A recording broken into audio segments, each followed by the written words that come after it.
25%, 25% जो प्रश्न है वो ऑब्जेक्टिव टाइप के होंगे, जो कि प्रत्येक प्रश्न 1 नंबर का होगा।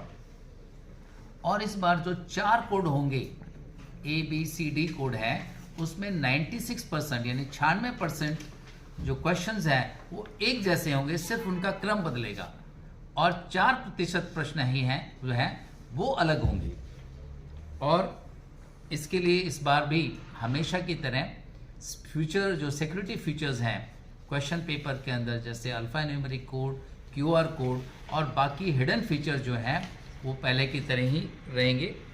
और इन परीक्षाओं का जो मूल्यांकन है, जो कि हरियाणा विद्यालय शिक्षा बोर्ड ने डिजिटल प्रणाली के तहत शुरू किया है, अब सितंबर अक्टूबर में जो परीक्षा हुई उनका डिजिटल मूल्यांकन हुआ।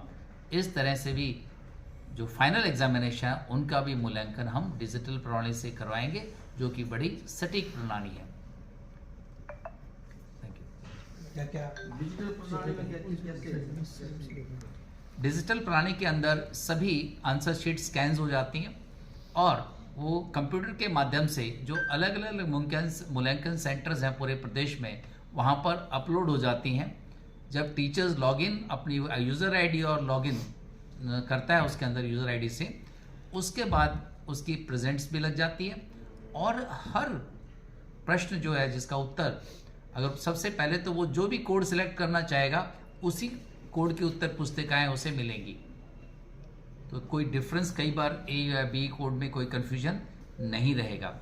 दूसरा, मार्क्स की जो ऑटोमेटिक टोटलिंग होगी, फिर स्टेप वाइज मार्किंग होगी। इसके अंदर प्रश्न को चेक करते वक्त जो पॉइंट्स और या स्टेप्स जो दिए हुए हैं उसके अकॉर्डिंग ही वो मार्किंग करेगा, जो कि एक बहुत स्टिक रहेगा।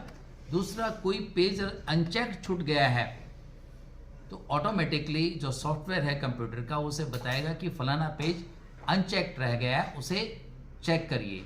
अगर स्टूडेंट ने ओवर अटेम्प्ट किया किसी क्वेश्चन को तो एक क्वेश्चन का जो आंसर है उसको एलिमिनेट करने के लिए भी वह कहेगा। फिर टीचर्स जो मैक्सिमम मार्क्स लिमिट है उसके अकॉर्डिंग ही नंबर दे पाएगा। तो बहुत सारे फीचर्स जो ह्यूमन एरर्स होते थे वो सारे के सारे डिजिटल जो मूल्यांकन प्रणाली है इसके अंदर एलिमिनेट हो गए हैं। सर, इस बार जो एग्जाम है वो पहले करवाए जा रहे हैं, लोकसभा चुनाव को लेकर पहले करवा गए या क्या कारण रहा है? नहीं, आप अगर पिछले बार देखेंगे तो वो भी पिछले बार भी हमने 27 फरवरी से ही एग्ज़ाम करवाए थे। तो इसके अंदर बोर्ड का एक सेट सिस्टम है, बिगिनिंग का और एंड एग्जामिनेशन का, pre phase post phase systems का। तो जिस तरह एग्जामिनेशंस हो रहे हैं बाकी बोर्ड भी करवा रहे हैं, उसी तरह से हरियाणा विद्यालय शिक्षा बोर्ड भी उसी दौरान परीक्षाएं करवा रहे हैं। बात करें स्टेट की, काफ़ी बच्चे हैं बार बार मिलने आते हैं, प्रोटेस्ट करते हैं, वो कह रहे हैं कि जो ग्रेस मार्क है उसमें कंफ्यूजन है कई तरह की। तो क्या आपसे वो मिले हैं और उसका क्या समाधान किया गया? जी, कभी भी जब हमारे पास, वैसे तो जैसे ही परीक्षा ख़त्म होती है हम एक्सपर्ट्स को बुला के एक्चुअल की बना के उसको अपलोड कर देते हैं। पहले एक की आती है, अगर उसके बाद जो ऑप्शन आते हैं हमारे पास, उसके बाद एक्सपर्ट को बुलाया जाता है, उन प्रश्नों के ऊपर विचार किया जाता है और एक्सपर्ट अपनी राय जिस तरह से देते हैं उसी तरह से फिर रिवाइज्ड की तैयार की जाती है, जिसे अपलोड कर दिया जाता है। अगर मान लीजिए किसी तरह की कोई खामी रह गई हो सिस्टम है, तो उसके बाद एक एक्सपर्ट कमी हमने जो है बनाई है।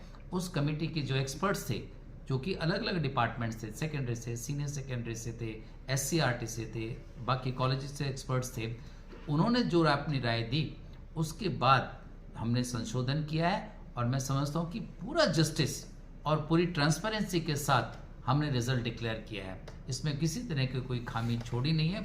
अगर फिर भी उसके बाद भी कोई कैंडिडेट हमारे पास आकर अपनी आपत्ति दर्ज कराते हैं तो हम एक्सपर्ट्स को उसको रेफर करते हैं और जो सही होता है उसके अनुसार ही कार्य करते हैं। सर, उनका आरोप है कि आउट ऑफ सिलेबस जो है ये क्वेश्चन आए थे उनके, और जो लैंग्वेज के थे खासकर उसमें उनका विवाद चला हुआ है। तो जो नंबरिंग लगाई गई है इस % के आधार पर, इसमें इतने तो इसमें इतने, काफ़ी कन्फ्यूजन है। तो अभी तक कोई समाधान बोर्ड की तरफ से किया है या जो कैंडिडेट आते हैं वो उसी के आधार पर किया जा रहा है? देखिए, सबसे पहले तो हम ये बताना चाहेंगे कि कैंडिडेट अगर वो बार बार ये कहते हैं कि out of syllabus question paper आया तो ये सरासर गलत है। हाँ, 360 डिग्री कवरेज उस क्वेश्चन जो सिलेबस का नहीं हुआ था, लेकिन कोई भी प्रश्न सिलेबस से बाहर नहीं आया, तो ये कहना उचित नहीं होगा कि सिलेबस बाहर आ रहा है। और दूसरा, जब एक्सपर्ट्स की हमने कमेटी बिठाई, कैंडिडेट को जितने मार्क्स डिजर्व करते थे उनके साथ पूरा का पूरा जस्टिफिकेशन किया गया। हाँ, एक प्रश्न था जिसके बारे में जिसके 2 करेक्ट आंसर थे, तो फर्स्ट ऑप्शन के हमने नंबर दे दी थी। थर्ड ऑप्शन जब एक्सपर्ट ने बढ़ाया कि ये भी कंसिडर किया जा सकता है, तो उसके बाद 1 नंबर बढ़ा था, जिसमें 1308 कैंडिडेट और क्वालिफाई कर गए थे। तो अगर फिर भी उसके बाद भी कोई आपत्ति दर्ज होती है तो उस पर हम सहानुभूतिपूर्वक पूरा विचार करते हैं, एक्सपर्ट्स की राय लेते हैं, उसके अनुसार ही कोई डिसीजन लेते हैं।